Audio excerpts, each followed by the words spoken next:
ನಮಸ್ಕಾರ ವೀಕ್ಷಕರೇ, ನ್ಯೂಸ್ ಫಸ್ಟ್ಗೆ ಸ್ವಾಗತ. ನಾನು ವಾಸುದೇವ್ ಮಾರ್ನಾಡ್. ಮೊದಲಿಗೆ ಹೆಡ್ಲೈನ್ಸ್.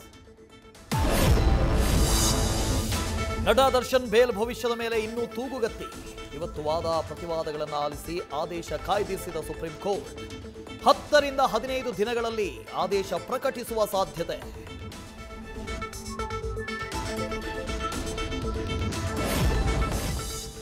ಉದ್ಯಮಿ ಅನಿಲ್ ಅಂಬಾನಿ ಮನೆ ಮೇಲೆ ಇಡಿ ರೇಡ್.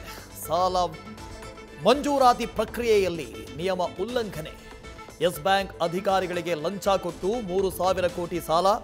ಹಣ ವರ್ಗಾವಣೆ ಕೇಸ್ನ ತನಿಖೆ ಮಾಡ್ತಾ ಇರೋ ಜಾರಿ ನಿರ್ದೇಶನಾಲಯ.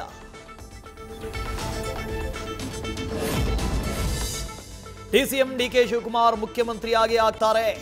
ನವಿಲೆ ನಾಗೇಶ್ವರ ದೇವಸ್ಥಾನದ ಅರ್ಚಕ ಸಿದ್ದೇಶ್ ಶಾಸ್ತ್ರಿ ಹೇಳಿಕೆ.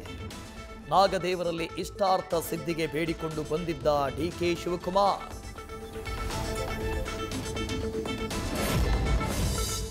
ಮಹದಾಯಿ ಯೋಜನೆಗೆ ಗೋವಾ ಸಿಎಂ ಪ್ರಮೋದ್ ಸಾವಂತ್ ಖ್ಯಾತೆ. ಅವರು ಮೆಂಟಲ್ ಬ್ಯಾಲೆನ್ಸ್ ಕಳ್ಕೊಂಡಿದ್ದಾರೆ. ನಮ್ಮ ಕೆಲಸ ನಾವು ಮಾಡ್ತೀವಿ ಎಂದ ಡಿಸಿಎಂ ಡಿಕೆ ಶಿವಕುಮಾರ್. ಕೇಂದ್ರ ಸರ್ಕಾರ ಅನುಮತಿ ಕೊಡಬೇಕು ಅಂತ ಎಚ್.ಕೆ. ಪಾಟೀಲ್, ರಾಮಲಿಂಗಾರೆಡ್ಡಿ ಆಗ್ರಹ. ಚಿನ್ನಸ್ವಾಮಿ ಕ್ರೀಡಾಂಗಣದ ಕಾಲ್ತುಳಿತ ಪ್ರಕರಣದಲ್ಲಿ ಕೇಸ್ ದಾಖಲಿಸುವುದಕ್ಕೆ ಸಂಪುಟ ಸಭೆಯಲ್ಲಿ ನಿರ್ಧಾರ. ಕುನ್ಹಾ ವರದಿ ಶಿಫಾರಸು ಜಾರಿಗೆ ಕ್ಯಾಬಿನೆಟ್ ಗ್ರೀನ್ ಸಿಗ್ನಲ್. ಪೊಲೀಸರ ವಿರುದ್ಧ ಇಲಾಖಾ ವಿಚಾರಣೆಗೂ ಸೂಚನೆ. ಸಚಿವ ಎಚ್.ಕೆ. ಪಾಟೀಲ್ ಮಾಹಿತಿ.